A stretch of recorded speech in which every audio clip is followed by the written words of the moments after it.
What to charge for small concrete jobs and why I charge a minimum in my concrete company. If you don't know me, my name is Tyler Link and I own a concrete company and a landscape company, and we do a little under $4 million a year in revenue. I also own Concrete Launch Secrets, which is dedicated to helping concrete contractors scale their business to $3 million a year plus in revenue. Over the years, my concrete company has had a ton of ups and downs. One of our biggest mistakes is that we used to charge way too little for small concrete projects, so my goal with this video is to dumb down all of the information that we've learned and make it simple and easy to understand, so that way you can apply all the learning lessons that we've made over the past 5 to 10 years and apply that in your business today. Our concrete company has had a ton of ups and downs over the years, and one of the biggest things that we made mistakes on over the last 5 years has been charging way too little for small concrete projects.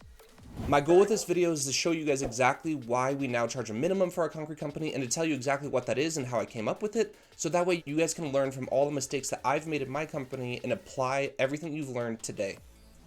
Alright, number one reason that we charge a minimum in my concrete company is that smaller jobs take more time on average than big jobs per man hour. I am blessed to have someone like my estimator in my concrete team. The reason is he can put together data like this that enables us to see a little bit better as far as what is actually happening inside of our business. In this spreadsheet, he put together a list of all the jobs that we've done over the past couple months, and what he did is he labeled the jobs based on how many square footage they were. So for instance, this one is like 0 to 200, 200 to 500, 500 to 1,000, 1,000 to 2,000, 2,000 plus. And one of the huge takeaways and one of the things that we've always tracked, I know this spreadsheet may look a little bit confusing, but I kind of want to zoom in here. What you want to notice is for a job that is 0 to 200 square feet, we could do that job about 5 square foot per man hour.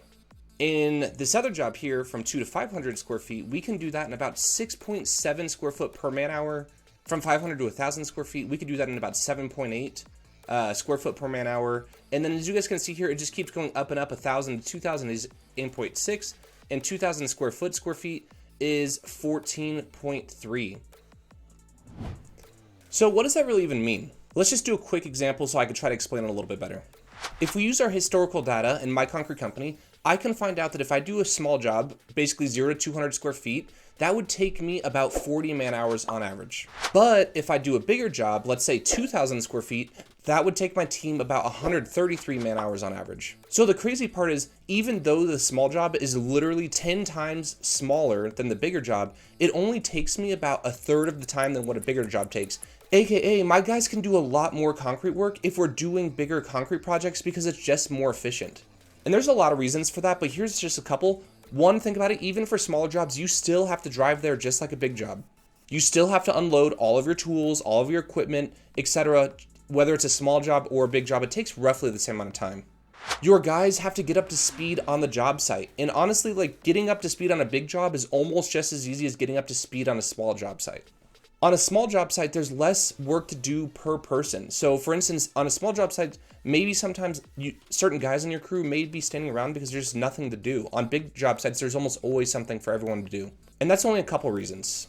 Also, because of that, the number 2 reason why small jobs need a minimum is that they eat up almost as much equipment costs. For instance, if I could do 10 times more concrete with larger jobs and only take a third of the amount of time, that means that my trucks are only running a third as much for big jobs as they are for small jobs. So if you do a lot of small jobs, you're eating up a lot of your truck time, trailer time, etc., just literally going back and forth to those small job sites, versus the big job sites, because you could do them a lot more efficiently, use up a lot less equipment time. So that's the second reason why doing smaller jobs is less efficient and you have to charge a minimum. The third reason why we charge a minimum is they take a lot more time from our office perspective and from a sales perspective. If you think what it takes to coordinate a small job is not that much different to coordinate with a bigger job. Like for instance, for a small job, you still only are dealing with one customer, and same with a bigger job. So for instance, my concrete company has 3 crews. So if we were to line up our guys and have to do small jobs every single week, and that's all we did, we'd have to manage about 20 to 30 customers per week. And on the contrary, if we have bigger jobs, we may only need to coordinate about 5 or 6 jobs per week. So if you think about it, we're doing a heck of a lot more concrete work, and it's actually taking our office way less time to manage that. Also think of it from a sales perspective. If you're always selling small jobs, if you have to sell 30 or 20 jobs in a week, that's extremely difficult. Also think of it from a sales perspective. It's just as easy to sell a small job as it is a large job. They take about the same amount of work.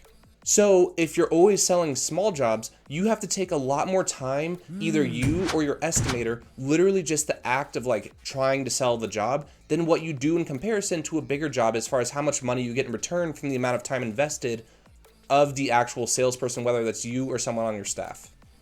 And then one of the last things that goes into why you need a project minimum for concrete jobs is because you have product minimums. Like for instance, if you go and try to order concrete, I don't know about you guys, but in my area, if I try to order anything less than 3 yards, I get hit with a basically like short fee, or basically like having a product minimum for how much concrete that we have to order. So on top of everything else, we have more expensive materials per square foot for smaller projects. So to sum it all up, those are the 4 main reasons that we have to charge a minimum in my concrete company, and why most likely you have to too. In case you're wondering, because I get asked all the time, our project minimum is $5,000 for really any size concrete project, no matter how small.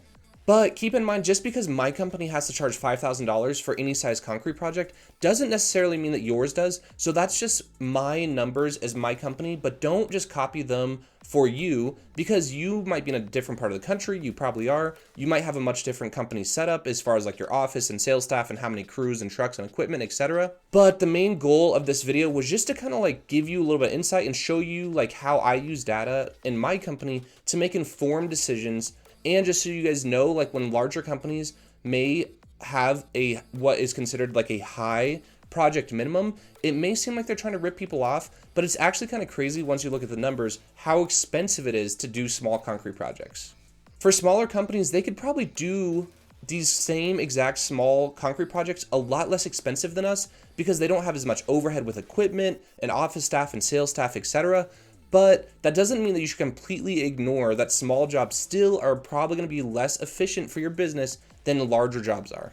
And because of that, you should compensate yourself more for that. In the end, we run a business, not a charity, so don't feel afraid to charge what you're worth. If you like this video, make sure to give it a like and subscribe so that way you don't miss any future videos on concrete business tips, because I plan to come out with a heck of a lot more. Also, let me know in the comments if you guys liked how I showed one of the spreadsheets that I used in my business, and if you guys want to see more videos regarding that. That's all I have for you guys today. I'll see you guys in the next video.